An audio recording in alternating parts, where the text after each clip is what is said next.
Alright, Andis T outliner.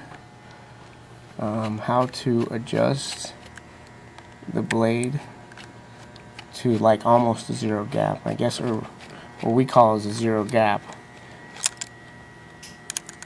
We like to leave it just a little bit behind the front blade.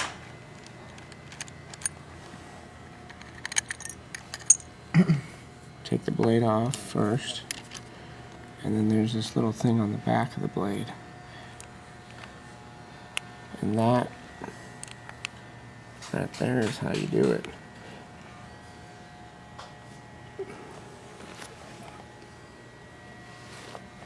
Have you made video? That's why you turn off it. Yeah, sorry. I get a very clear picture there, but there we go. So you line up that back square piece that's behind that blade, and then you set the blade on there, move it back and forth flat, and back it out just a tad.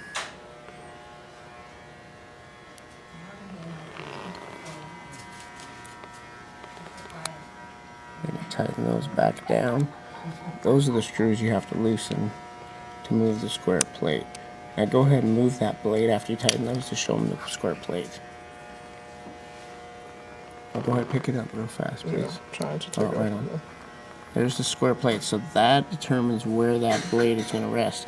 So you have to move that around by loosening those two screws, and then you put the blade on there like he's doing, and then you slide it back and forth to see how close. That looks pretty good. And that's how you want it, so that it's not too far up to the edge. It's right before the edge, not past it. Let me see. So, just ready?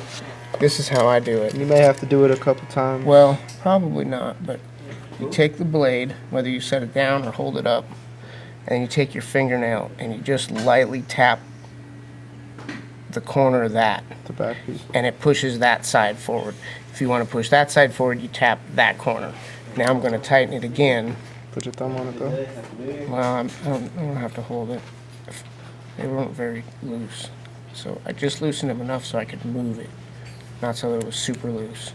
And that's what you want to do. You don't want to be all. You want it to be wiggly loose, and then check the edge. Oh yeah, they didn't just run out. No, they're good. Yeah. With what you had to work with, that's a heck of a job. What you had down over there. Let's see, and there I tapped it a little bit too far, so I got to go back and now redo You it. haven't made anyone bleed lately, have you? What I do is I'll push back on it, like you did earlier. Mm-hmm. Push back on it. Push it forward with my Oh, we fingernail. have fun, don't we? Oh, yeah. Because once you push back on it, the blade is on there.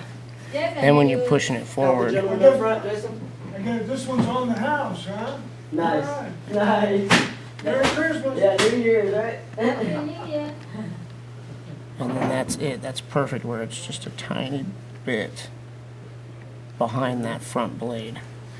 And it's ever so small, but it's just a little bit lower. And the front blade is a tiny hair, and I mean a hair. You could lay a hair between it. Bring it up to the side. Well, I mean, sideways of it, and then move it back and forth.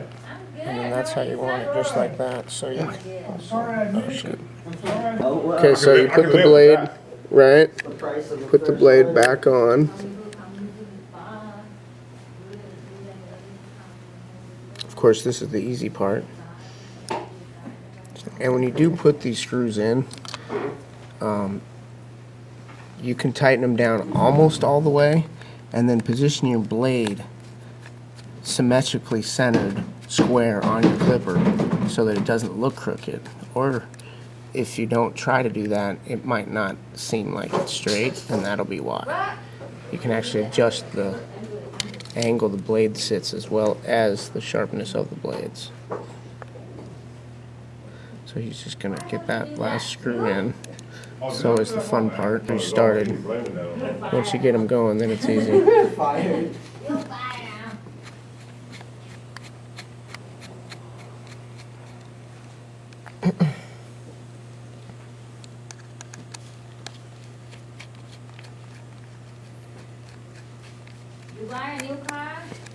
No, we already had that.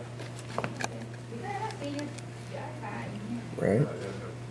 Gas box, motorcycle gas. So if you need to change it, loosen it up a little bit. Now gas company is down. And that's what I mean by straightening them out. You Now it want only takes me to $1 to straighten them out. fill up. Go 100 miles on $1. Can't beat that. And start to tighten them down. And as it gets tighter, then you can wiggle it perfectly straight, and then it'll be easier to tighten it. Huh? But do it slowly, tighten them a little, and then a little more like he's doing, a little at a time. Nice, but when you pay it, it's not nice. How's that look straight? I don't have that bomb. And I'll turn them around to the front as well. Yeah, that looks straight. Man, this thing is the worst camera in the world. Just kidding.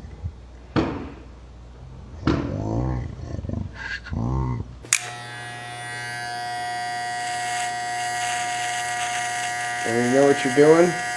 When you adjust clippers, you're confident. I know those clippers aren't going to cut me. I know they can't cut me because I adjusted them. But you always adjust your clippers and test them on yourself or a fellow barber before you use them on the customer. Never test them on the customer first. Then you can scar them.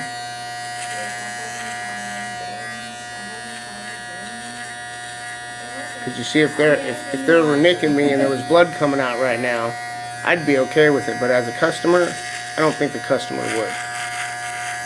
And they're not probably going to come back.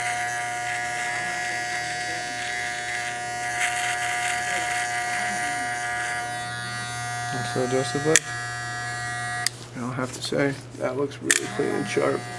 Almost looks as if I shaved. And so that's how you know they're really close.